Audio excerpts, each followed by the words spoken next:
So welcome everyone. This is episode 2 of Navigating the Technology Landscape as a part of the Be Connected group. Today's topic is going to talk about using automation in kind of your business or your personal life and try to help free up some of that time.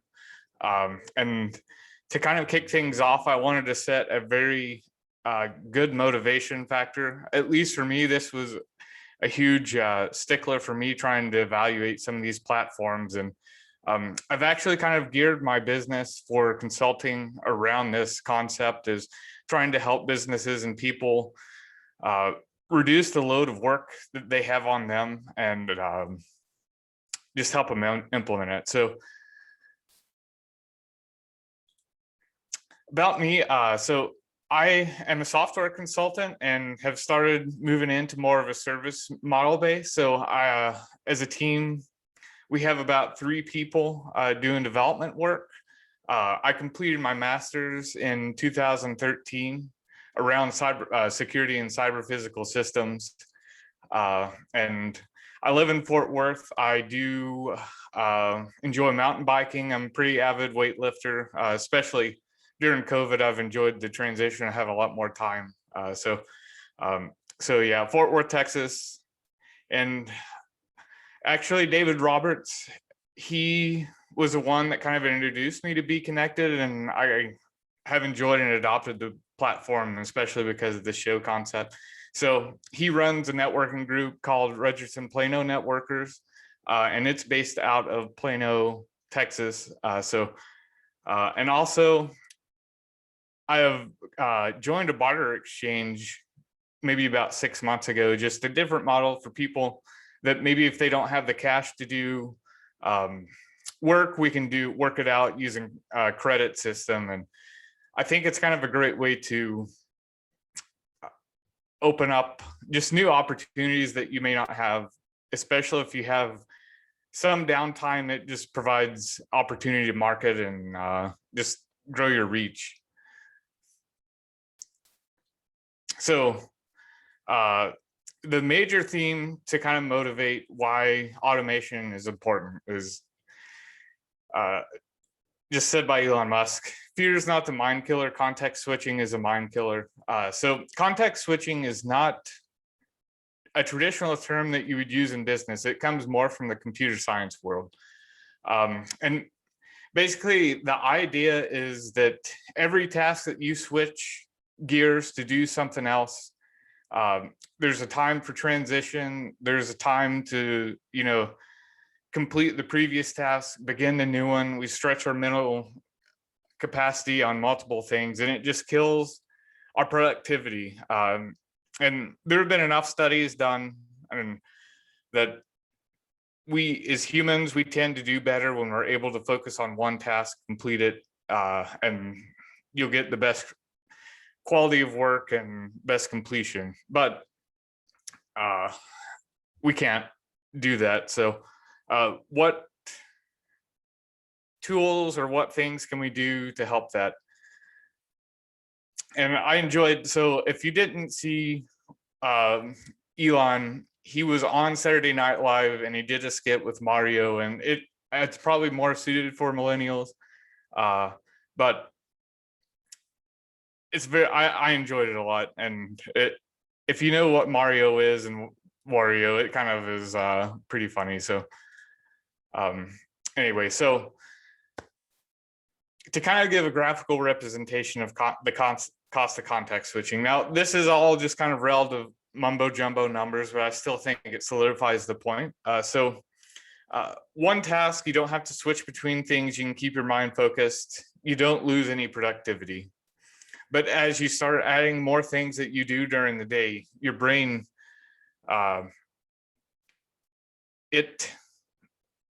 you waste time switching, you waste energy, and then your brain is distracted by other tasks that you have going on. So for me, I'm a small business owner. I'm trying to work contractor full-time and also get this kind of software company concept off the ground. So my time is split a lot, and I found that unless I just really force myself to focus on one thing at a time, it's just really easy. So um, so I'm just going to list a few of the major points. I kind of perused the internet. There's a lot of blogs that look the same. So I just hammer home these things. So context switching steals up to 80% of your time. So that, I mean, that's relative. So the less things you have to do, the better you have to focus on it. Promote stress. So I can kind of attest to this. You are trying to accomplish many things at once. Everything has a deadline. And when you're trying to finish one thing, you've got other things in the back of your mind. It's a killer for focus and all that. So it damages your brain. So at least the blog that I read, it talked about how your neurons, you kind of, as you do things, your brain establishes connections to make efficient use of your brain power. So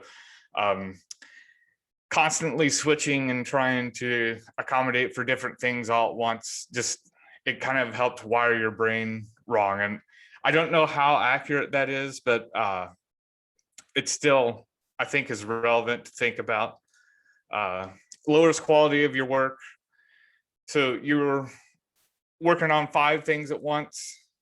You can't focus on 5 things at one time. Your quality suffers. Not everyone, I mean, we all have things. We're good. We have to be good at context switching, but it's not that you can't do it. It's just, you have just being aware of it. So what are some of the solutions that you can do? I'm not getting into the software solution yet. This is just trying to help make the most of your day. And I want to add in what the topic is for today is the automation part. So batching and time blocking. So trying to set aside time specific for one task. That way you work in a time box. I guess one of my favorite books that I've read recently is Atomic Habits. It talks about how methods to keep yourself focused and strategies, keeping a list of to-do items. That way, if you think of some stuff is always going to pop up, put that on your to-do item and come back to it later. And maybe if you don't distract yourself by doing it now, it may fall off the bottom of your list. So I like Wunderlist.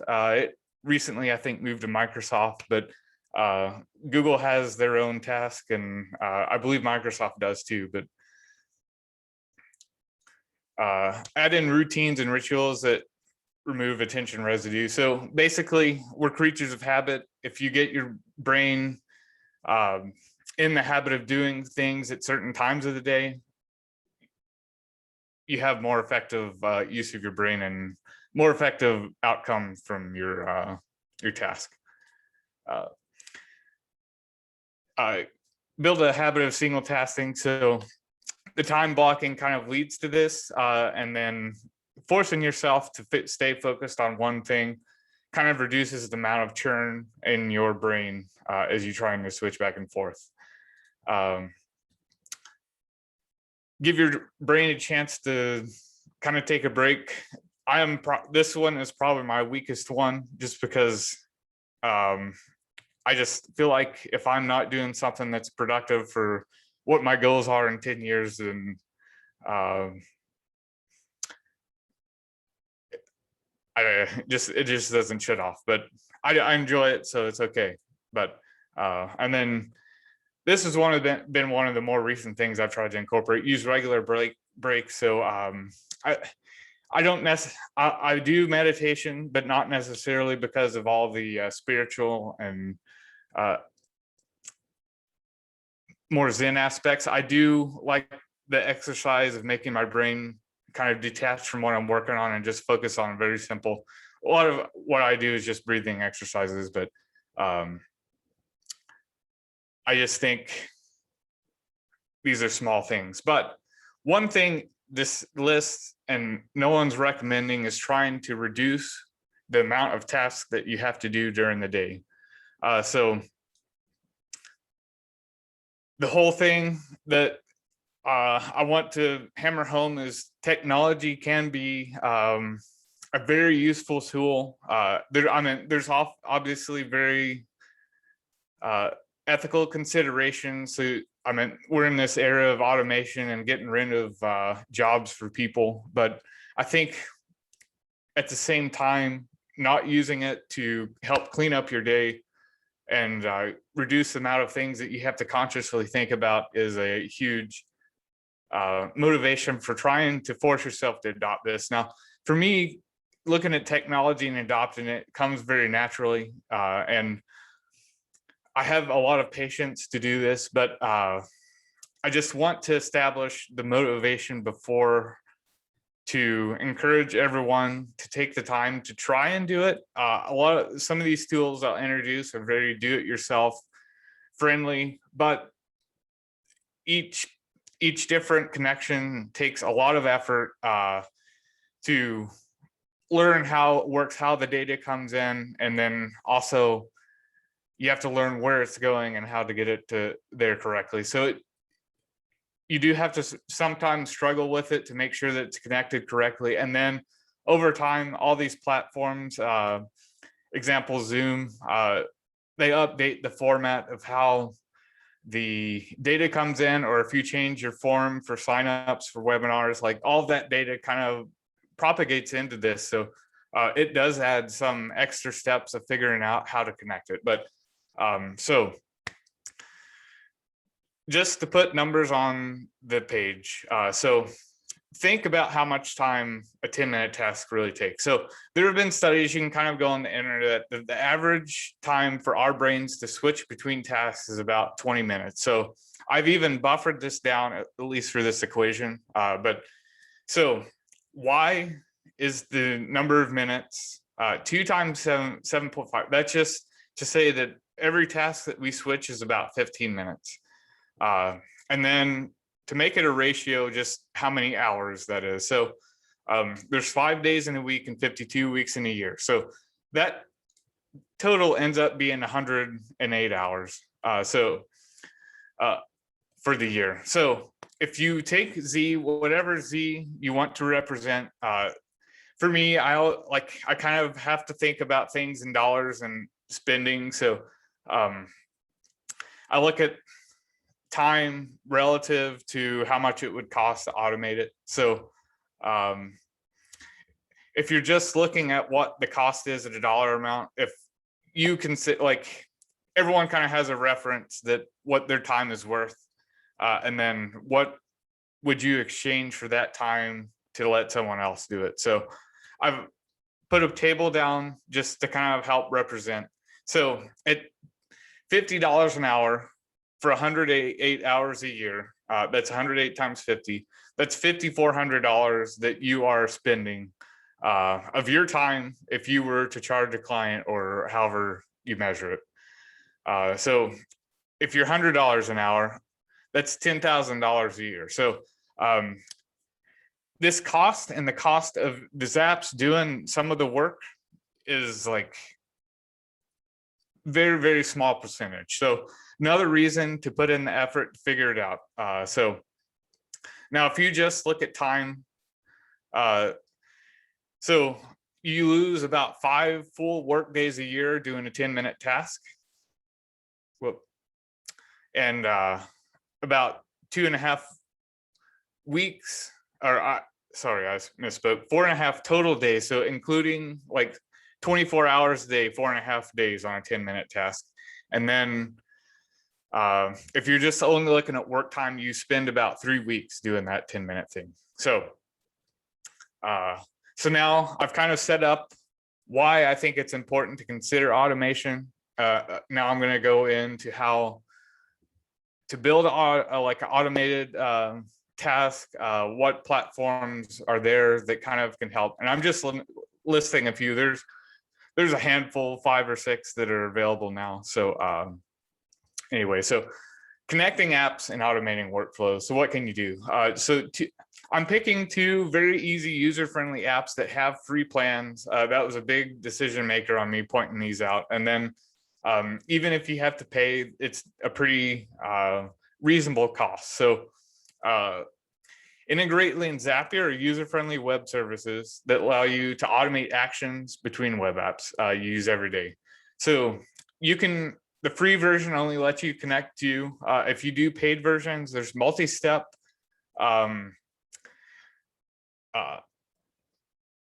workflows that you can do. I'll show you what those look like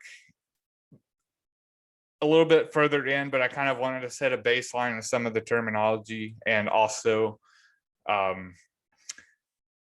what some big picture things so you can think about how you can incorporate it in your day-to-day work.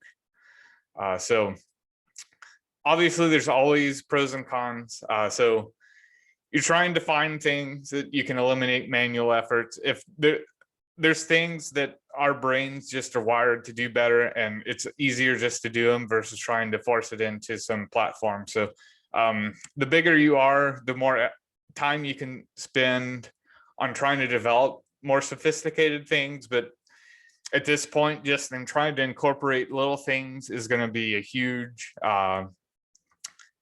just freer on your brain. So it's very convenient to use. For me, it takes about 10 minutes to set one up. So especially if you're only using like Google Sheets and connecting some of these more major platforms. So as you get to smaller companies that may or may not provide these, then you can get into either customizing your own or requesting that they do it. But they're like, the less money they have to spend on creating these, the less robust they are. So bigger companies have better kind of integration. So and then task history. So you can see what has been working, what hasn't. You can see if you've missed things. So some of this stuff kind of helps it. You want to free your mind, but you also want to be confident that you don't lose what you're working on. So it's kind of thought through that process here. But again, when learning curve, it takes time to learn how each platform works. Sometimes things break. So just, it takes diligence and patience. And this is actually specific to what I'm trying to help people with, is to set up automation. So if it's not something that you enjoy, but it is really something you want to incorporate, there's many people that specialize in doing this. So definitely capitalize on that and don't miss out on being able to automate it. So, and then limited customization. So Zapier and Integrately, they try to make things simple, but when you are trying to do very specific workflows that may take many steps, it's going to be a burden to do it. And then that may be when you don't even need to use Zapier or Integrately, and you just make your own platform to do it. So so what do the plans look like? So I actually, my clipping, I cut off the image and I forgot to update it. So basically each plan has a limit on how many zaps that will run. So a zap is just one task. So example of a task would be someone signs up on your Calendly. You want to have that Calendly create an entry in a Google Sheet. So anytime someone signs up, it uses one Zap credit and it'll create your row in that spreadsheet. So that's one kind of resource. Timing. So another way that we can integrate our activities is to use kind of a concept of polling. So not because we can't always have connections between apps, but we do have direct data connections to maybe directly to a database. You can set things up to happen on a time interval. So Zapier has a pretty loose one, and as you get more higher end on their features, you get a lot higher looping time. So and then the rest of the things are more whether or not you're doing it on your own and team-based features. So up to 5 users, each one kind of has a user. The one on the furthest to right is more enterprise grade. So you just get everything you can. So Webhooks, I think, are one of those big features that a lot of apps are incorporating now, not only because they don't have to build Zaps for it, but they can add more flexibility to their platforms and support other things that may be just including the solution for Zap. So webhooks basically is going to be, think of it very similar to what we're going to talk about triggers. So an event happens, and then it will push that event using just an address, and it will just look almost just like a browser URL, and it'll push data to that URL.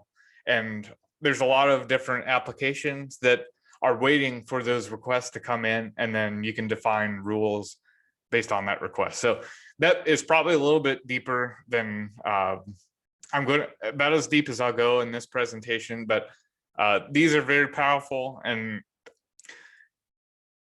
wanted to mention it because when you are evaluating software you're using to run your business, having flexibility on how data moves between platforms can really save your butt on where your data goes and how you use it. So and just another book I'm reading now, it was about technology marketing. I'll put it into the chat kind of after we get done, but it uses analytic, the statistic that salespeople tend to spend about 36% of their time actually doing sales, and the rest of the time wrangling down their leads, pulling data together, all this stuff, which probably can be automated. While it's difficult and you're not always going to be able to get everything perfect, it could just free up. With really what makes sales great is the networking and having the time to interact with people. So just another point to hammer home. But when you're doing that, making platform decisions that provide the tools that help you automate it is going to be better if you choose some that are more open. So Integrately, I won't go through this in as much detail, but you can kind of see the price points. They're very similar on their packages and what they offer. Integrately tries to kind of undercut Zapier a little bit on what it offers. So it tends to be just a tad bit better, but I will say the library of apps and pre-made things are not as well put together on this platform.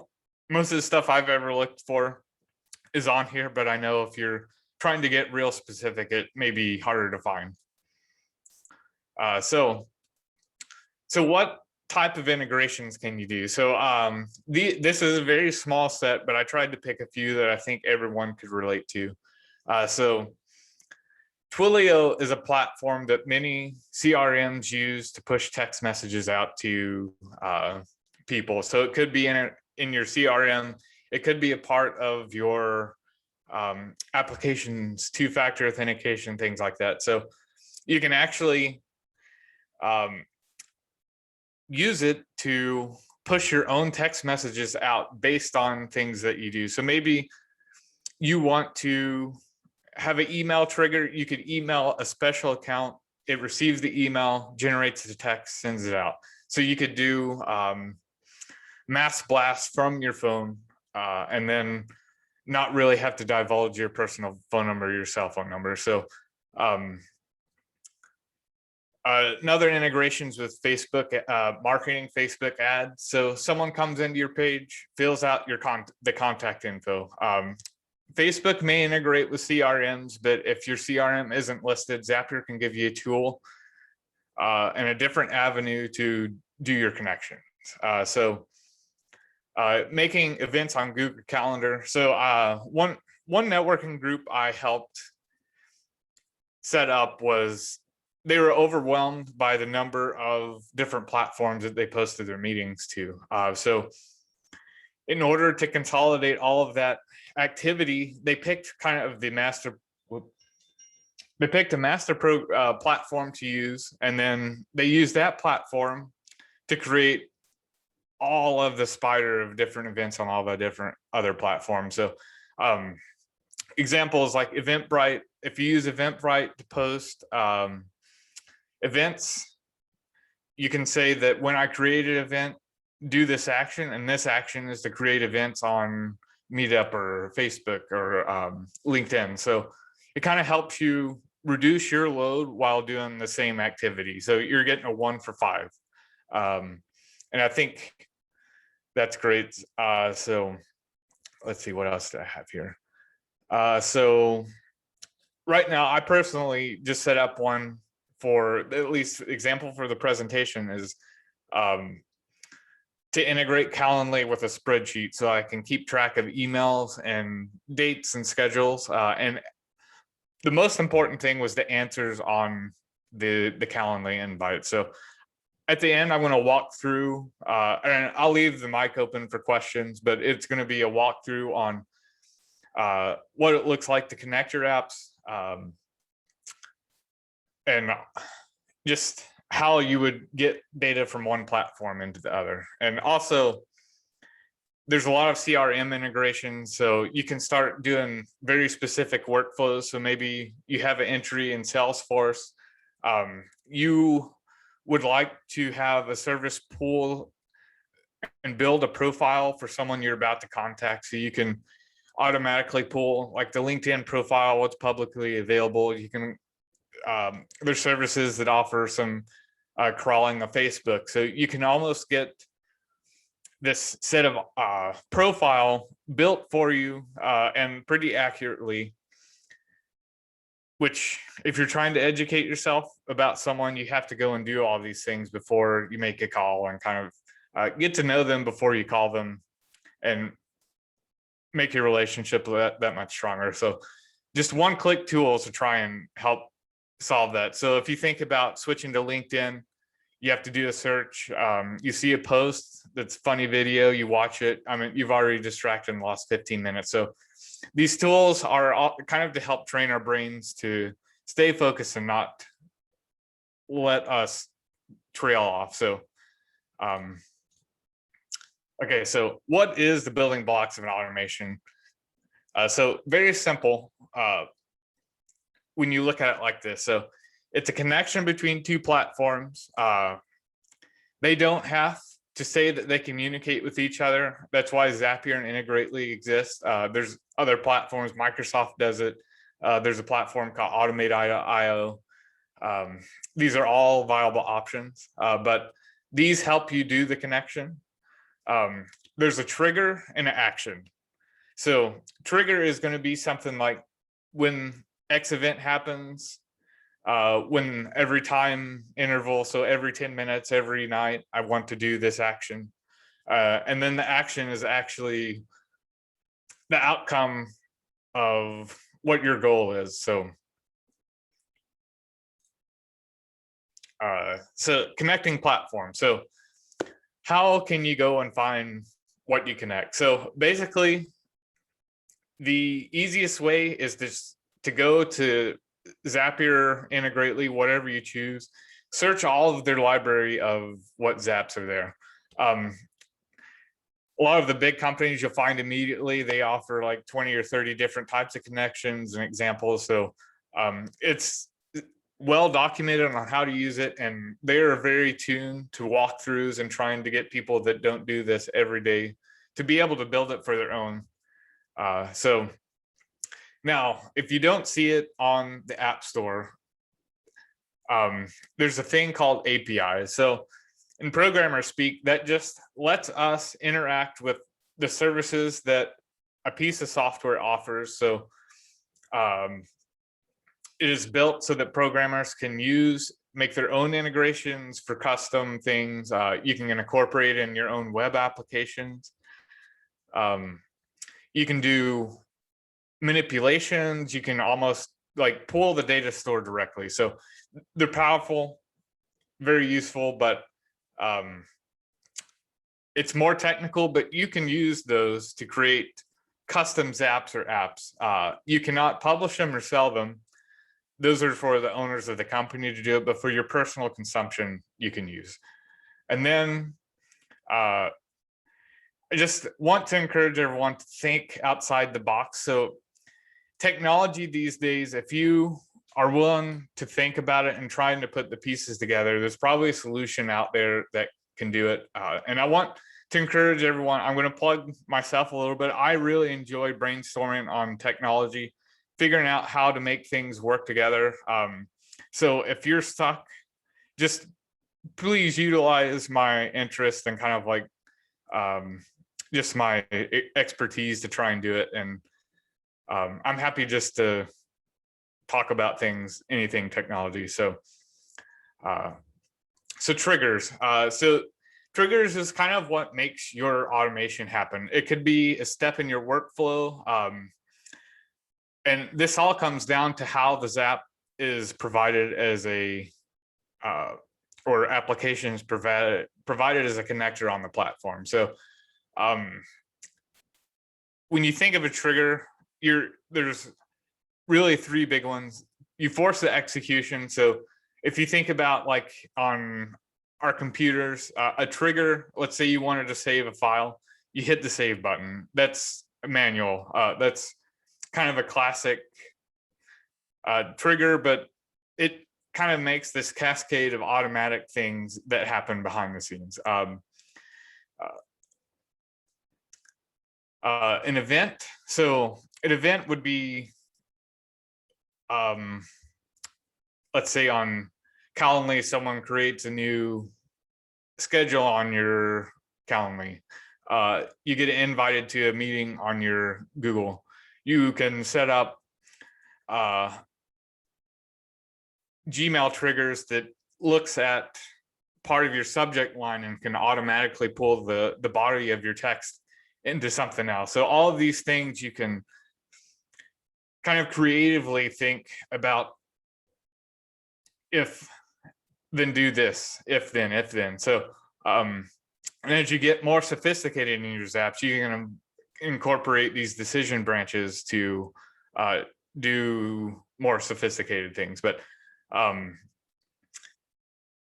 so, and then one other example I was thinking about was if you run an Amazon store, someone puts an order in, you maybe if you have high-end items, you want to reach out to the customer quickly and make a phone call to get their specific order details and things like that. So let automation help you do all these things and try and help yourself not be so glued to your technology. So kind of use it to alert you and get away from the constant monitoring we have to do. And then again, I've kind of mentioned the timer before, but you're trying to execute some action every few minutes.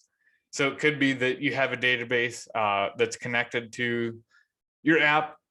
You want to say every 10 minutes, check for new orders and pull those in, and you can do workflows based on just time boxes and not have to have all the architecture that other platforms need to provide in order to do the event-based stuff. So